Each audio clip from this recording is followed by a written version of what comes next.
আসসালামু আলাইকুম। আশা করি সবাই ভালো আছেন। আজকের এই পর্বে আমরা দেখব হলো কিভাবে বিগটিজিতে ট্যাক্স ইনফরমেশনটা সাবমিট করতে হয়। এই যে দেখেন আমার বিগটিজিতে ট্যাক্স ইনফরমেশনটা চাচ্ছে এখন। তো অ্যাকাউন্টটা ক্রিয়েট করছিলাম কিছুদিন আগে, তখন আপনাদেরকে দেখাইছিলাম কিভাবে অ্যাকাউন্ট ক্রিয়েট করতে হয়, কিভাবে ফাইল আপলোড করতে হয়। এবং আমি এছাড়াও যেগুলো মার্কেট প্লেস দেখাইছি, Lovepik, Freepik, PNG tree, Shutterstock, এই সবগুলোর থেকে কিন্তু বিগটিজিতে ইনকামটা খুব দ্রুত হয়। এটা আমি অ্যাকাউন্ট খোলার সময় বলেছি। এবং যে সামান্য একটু ডিজাইন পারে সেও কিন্তু বিগটিজি থেকে ইনকাম করতে পারবে। এবং বিগটিজিতে অ্যাকাউন্ট খোলার অল্প কিছুদিনের ভিতরেই কিন্তু আপনার ইনকামটা শুরু হয়ে যাবে। তো এর জন্য যারা অন্য অন্য জায়গাতে কাজ করে তেমন একটা ভালো রেজাল্ট পাচ্ছে না, তাদের কাছে একটু এই বিগটিজি ভিডিওগুলো একটু শেয়ার করে দিবেন। তাদেরকে একটু জানিয়ে দিবেন যে বিগটিজি থেকে অল্প সময়ে ভালো একটা ইনকাম জেনারেট করা যায়। ওকে, তো এখানে দেখেন, এখন আমরা এখানে ট্যাক্স ইনফরমেশনটা অ্যাড করব।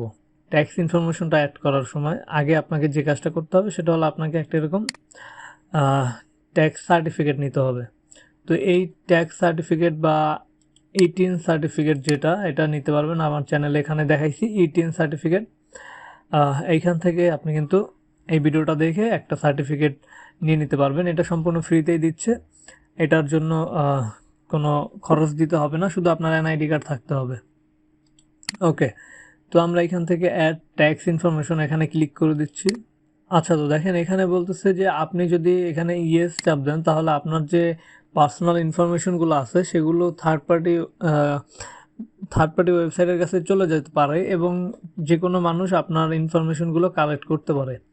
ওকে, তো এটা এখানে ইয়েস দিয়ে দিবেন, সমস্যা নাই। দেন হলো গিয়ে for US tax purpose, are you US person, আমরা যেহেতু ইউএস পারসন না তাই আমরা এখানে নো দিয়ে দিব। ওকে, তারপরে কি are you contributing as a individual or as a business, আমরা যেহেতু ইন্ডিভিজুয়াল এখানে ইন্ডিভিজুয়াল সিলেক্ট করে দিব। ওকে, দেন আমরা এখান থেকে বিএন ট্যাক্স ফর্ম এখানে ক্লিক করে দিব। ট্যাক্স ফর্মে ক্লিক করে দিলাম। দেন এখানে আমাদেরকে যে ইনফরমেশনগুলো দিতে বলতেছে, আইডেন্টিফিকেশন ফর বেনিফিশিয়াল ওনার। আচ্ছা, তো এখানে ইওর নেম, আমার নামটা এখানে দেওয়া আছে, তারপরে কান্ট্রিটা বাংলাদেশ, বাংলাদেশ দেওয়া আছে, তারপরে এখানে আছে পার্মানেন্ট রিসাইডেন্স অ্যাড্রেস। তো এখানে আমাদের পার্মানেন্ট যে অ্যাড্রেসটা আছে সেটা আমি এখানে সিলেক্ট করে দিলাম। পার্মানেন্ট অ্যাড্রেস দিয়ে দিলাম, তারপরে সিটি এটা দিলাম, কান্ট্রি বাংলাদেশ। দেন হলো গিয়ে আমাদেরকে কি মেইলিং অ্যাড্রেস যেটা আছে সেটা আমি এখানে সিলেক্ট করে দিব। তো আমার বর্তমান যে অ্যাড্রেসটা আছে সেটা আমি এখানে লিখে দিলাম এবং আমার যে এমনি যে অ্যাড্রেসটা আছে ওইটা এখানে লিখে দিলাম, মানে সাভার ঢাকা এখানে দিয়ে দিলাম, আর এখানে আমি সাভারের যেই জায়গাতে থাকি ওইটা উল্লেখ করে ওইভাবে করে লিখে দিলাম।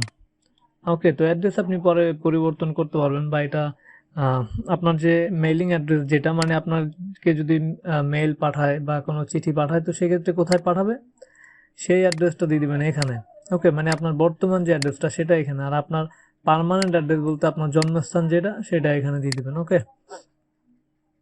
এইভাবে করে দিয়ে দিবেন এবং এইখানে সিটির নামের সাথে কিন্তু আপনাকে অবশ্যই আপনার যে জিপ কোডটা আছে সেটা আপনাকে উল্লেখ করতে হবে। জিপ কোডটা আপনি এনআইডি কার্ডের পেছনে পেয়ে যাবেন। এবং মূলত আপনি যদি মেইলিং অ্যাড্রেসটা নাও দেন সমস্যা নাই, আপনার এইটা দিতেই হবে। এই যে পাশে যে রেড স্টার যেটা আছে এইগুলো যেখানে যেখানে আছে ওইগুলো দিতেই হবে আপনাকে, হ্যাঁ। তো ওইটার সাথে যদি এটা মিল থাকে তাহলে আপনার এটা না দিলেও হবে না, আর যদি মিল না থাকে তাহলে আপনার দিতে হবে। ওকে, যদি মিল না থাকে, দুইটা আলাদা আলাদা থাকে তাহলে দিতে হবে, আর যদি দুইটা একই থাকে তাহলে দেওয়ার দরকার নাই, অথবা আপনি দিলেও কোনো সমস্যা নাই। আমার কিন্তু দুইটা সেম, তাও আমি দুইটাই দিয়েছি।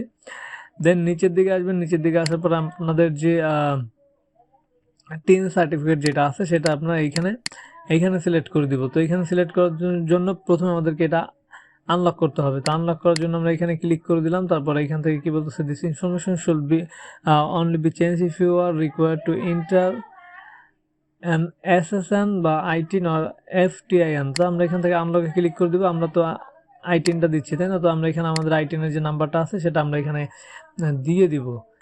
আইটিনের নাম্বারটা দিচ্ছি, এখান থেকে আপনারা আইটিন সার্টিফিকেটটা কালেক্ট করে নেবেন।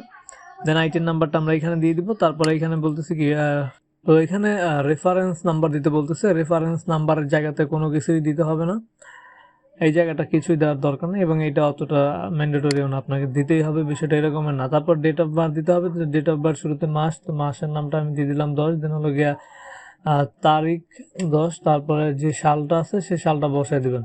ওকে, এটা কিন্তু আপনার এনআইডি কার্ডের সাথে মিল থাকতে হবে এবং আপনার যে টিন সার্টিফিকেট আছে দুইটার সাথে মিল রেখে এখানে বসে দিতে হবে। ওকে, দেন এখানে আপনার এটা বাংলাদেশ থেকে এটা চেঞ্জ করতে পারবেন না।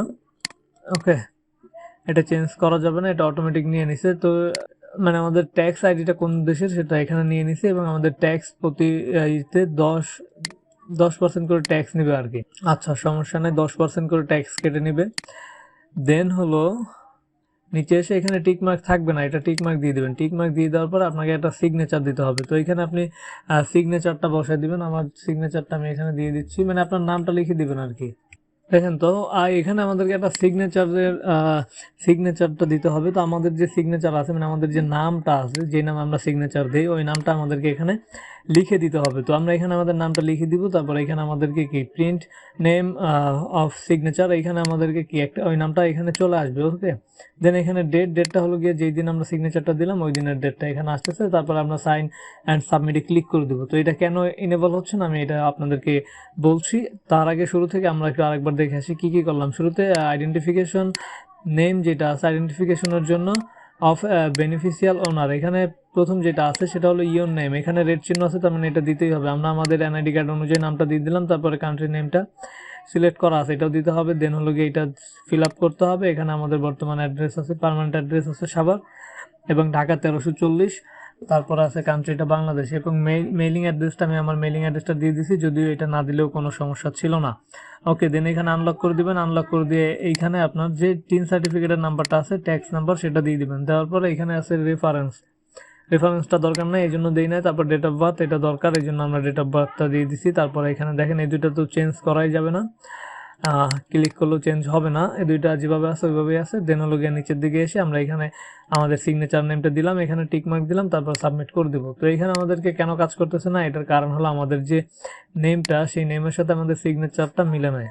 ওকে, তো আমাদেরকে কি করতে হবে, এইখানে যে নামটা লিখছি ওই নামটাকে কপি করে নিয়ে এসে আমাদের যে সিগনেচারটা আছে এইখানে আমাদেরকে এটা পেস্ট করে দিতে হবে। তাহলে দেখবেন যে সবকিছু ঠিক হয়ে গেছে। ওকে, আপনার যে নামটা আছে সেই নামের সাথে সিগনেচারটা মিল রাখতে হবে। দেন এখান থেকে সাইন অ্যান্ড সাবমিট করে দিবেন। তো তার আগে ভালোভাবে একটু সবকিছু দেখে নেবেন যে সবকিছু ঠিকঠাক আছে। দেন এখান থেকে সাবমিট করে দিবেন।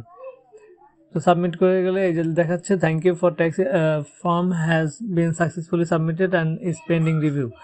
ওকে, তো এটা আমাদেরকে your tax form has been successfully submitted and is pending review please allow up to 15 দিনের কথা বলতেছে। তো 15 দিন এটা সময় নিবে আর কি, 15 দিন লাগবে না যদিও, কিন্তু 15 দিনের মতো সময় নিবে আর কি। হ্যাঁ, 15 দিনের ভেতরে এটা হয়ে যাবে। তো এই যে আমাদের এখানে দেখেন পেন্ডিং রিভিউ দেখাচ্ছে। তো এরপরে আমরা কিন্তু উইথড্র দিতে পারবো। ওকে, এখানে 14 দিন দেখাচ্ছে, ওইখানে 15 দিন দেখাচ্ছে আর কি। 14-15 দিনের ভেতরে আপনার এটা হয়ে যাবে। ওকে, তো এরপরেও আপনারা চাইলে এখানে কিছু আছে 19টা পেজ আছে, 19টা পেজের ভিতরে আপনাকে এই বিগটিজি সম্পর্কে A to Z সবকিছু বলে দেওয়া আছে। তো আপনি চাইলে এখান থেকে এই 19টা পেজ দেখে দেখে পড়ে সম্পূর্ণ ধারণা নিতে পারবেন এই সম্পর্কে, যে এটা আসলে কিভাবে কাজ করে, ট্যাক্সের যে বিষয়টা সেটা আসলে কিভাবে কি কাজ করে সেই সম্পর্কে এখানে বিস্তারিত দেওয়া আছে। আর আপনাদের আদার্স যে মার্কেট প্লেসগুলো নিয়ে দেখাইছি সেগুলোর ভিতরে কিন্তু বিগটিজি যেটা অন্যতম। আবারও বলতেছি, আপনারা শুধুমাত্র বিগটিজিতে যদি অ্যাকাউন্ট খোলেন এটাই আপনাদের জন্য হয়ে যাবে। অনেকেই জিজ্ঞেস করতেছেন যে শুরুতে কোনটাতে আমার অ্যাকাউন্ট খোলা দরকার, আমি বলবো বিগটিজিতে অ্যাকাউন্ট খোলেন, এটা আপনার জন্য সব থেকে বেশি ভালো হবে। ওকে, তো বিগটিজিতে অ্যাকাউন্ট খুলবেন এবং এটা খুবই ভালো হবে। তো বিগটিজির অ্যাকাউন্টটা এখান থেকে দেখে তারপরে খুলে নেবেন। আশা করি সবাই বুঝতে পারছেন। এতক্ষণ সাথে থাকার জন্য সকলকে ধন্যবাদ। আসসালামু আলাইকুম।